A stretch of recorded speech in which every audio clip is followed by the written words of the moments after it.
Okay, the number of games played by each team should reduce from 82 to 58. Why? Because that's a lot of freaking games.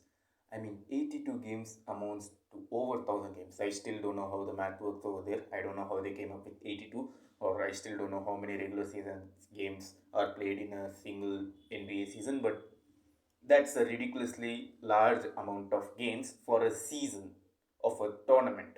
That's not even a world championship, right? And by changing it from 82 to 58, there are a lot of advantages. One, 58 games makes a lot of sense because it's just two games against each team.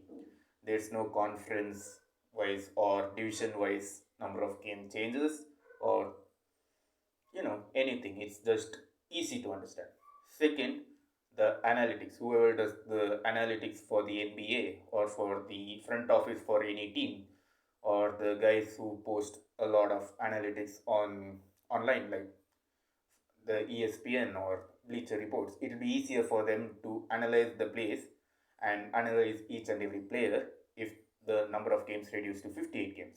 And you know why? Because even if you reduce to 58 games, the total number of games in the regular season will be over 800. I'll be showing the number here to the exact number of games. I still don't know, remember the number. So yeah, anyways, it's over 800 games, and that itself is really difficult.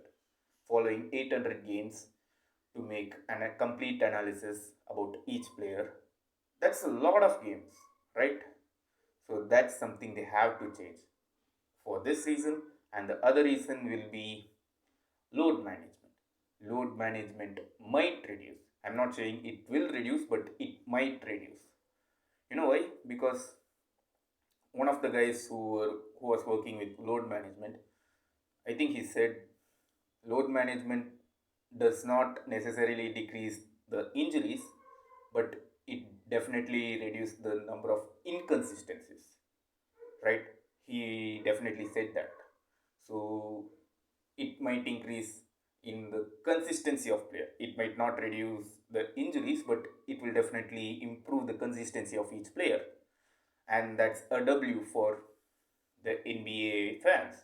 You know why? Because they want proper games. They don't want like one-off games where a certain person like Steph Curry, LeBron James, or someone to downgrade their game. Like they have an off game where they can't even play a proper quarter.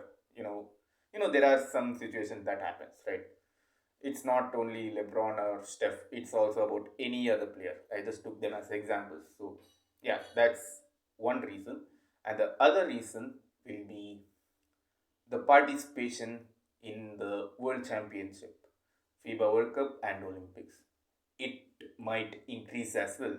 I'm not saying it will increase, but it might increase because playing 82 games, and if they want a proper award, it should be at least 65 games, right? And if it's 65 games minimum, and if they play under 70 games, let's just say it's under 70 games, even then they have to take rest and they want to recover from the soreness, right? And they want to concentrate on their family life and whatnot. You understand it. Just playing in the NBA takes up a lot of time in a year for the players. And if they want to participate in other world championships like FIBA World Cup and Olympics, as I mentioned, it's going to stop them from participating in those because they want to spend their time with their family. They want to spend their time with the other hobbies like youth kids. He uses the he has horse riding as his other hobby, and that's his main thing he wants to do. He just plays in the NBA for you know because he wants to earn money. That's it. So yeah, if they reduce the number of games they play for the NBA, it might increase the chance of that player to you know play for the country in the world championships like FIBA and Olympics. And USA doesn't have to go through the redeem team phase. They just can, you know, they just don't need a redeem team. They'll just bring their top end players Just win all the championship and move on. This redeem team 2.0, they just don't have to do it. It's just their, what to say, ignorance. Okay, maybe not ignorance, but they want to spend their time with their families also, right? And if they play so many NBA games, they can't spend proper time with their families, and they want to, since they want to earn money and they also want to spend time with their family, the off season is the only time that they can spend. And if they want to spend each and every year, they can't play in the other championships, like, as I mentioned already, the world championships. So this is something they have to control. And if they reduce it to 58, I'm pretty sure at least one of the top players who should have played in the US, played for the US in the world championship, they would have played, at least one of them. And I can bet my money on it. Okay, so yeah, this is my rant on it. I know it's a lot, but someone has to talk about it.